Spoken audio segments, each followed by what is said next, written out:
नमस्कार सांग मैंने जय जगन्नाथ केमती अच्छा आपण मैंने मु आशा करुँच आपण मैंने भलरे अच्छा बोली आज सकाळु सकाळु उठिकी देखे तो भाई खट उपरे बसची मो बापा माछ धरिया जाइछंती तापर मो बापा मते डाकिले छुआ गोटे बाल्टी नहीं कि आसबू तो माछ बहुत पड़ी गला बेले को देखे तो बहुत माछ पड़ी बापा को मो पाखे जो बाल्टीटा थिला सेटा देई देई कहले बापा ये बाल्टी रे माछ ढाली दियो बाल्टी रे माछ को ढालिकी पाखे जे बाल्टी थिला सेटा रखीदेले आ मते देईदेले मु से बाल्टी को नहीं घर पाखक पलि आसिली आसला बेलू देखे तो गाँव में गोटे लोक आसी डाकियापाई कर आज सदखिया काम दाम सारिकी भारी पड़े ताको खाइते बुझीबात कथा शुणिकी मोर गोटे कथा मन पड़गला आज मो भाई जे ऑपरेशन होता से गोड़र सिली खसते आसो से कथा भाविते भाविते से लोक भी सांगे सांगे आसिक पहुँचीगला आ गोड़र सिली खसा है तो कष्ट कह तो मनीष को काटिकी सिली कराहब आउ थे चाहिए अवस्था ता सिलू सूता काढ़ाब ये कथा चिंता करते करते बाहरी चलीगली खाली मन मन भावुए जिते बड़े मुझे छोट थी से गाँव में जहाँ घरे भोजी भात हम ना मन पूरा खुशी होता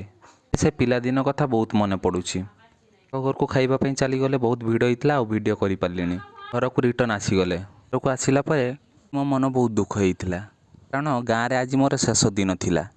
हाँ आज्ञा मु हूँ बेंगलुरु रुहे तो गाँव को सेमती 10 दिन घूरियापाई आसती आज मोर 10 दिन कंप्लीट हो गला आउ टिकट भी काटी सारी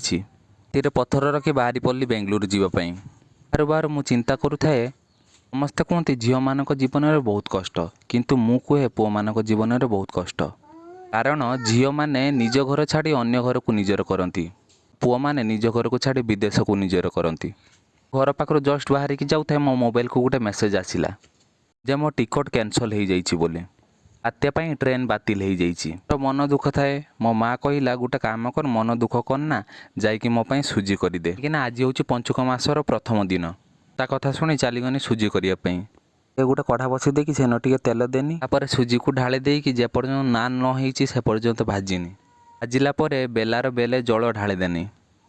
स्वाद अनुसार लुण देनी किछि अल्प चीनी देनी आउ ताको फुटिया पई छाड़ी देनी यदि आपण मानको मो वीडियो भल लागि थाए वीडियो को लाइक करदेबे चैनल को सब्सक्राइब करदेबे होछि देखा हबो आउ गोटे वीडियो रे नमस्कार जय जगन्नाथ।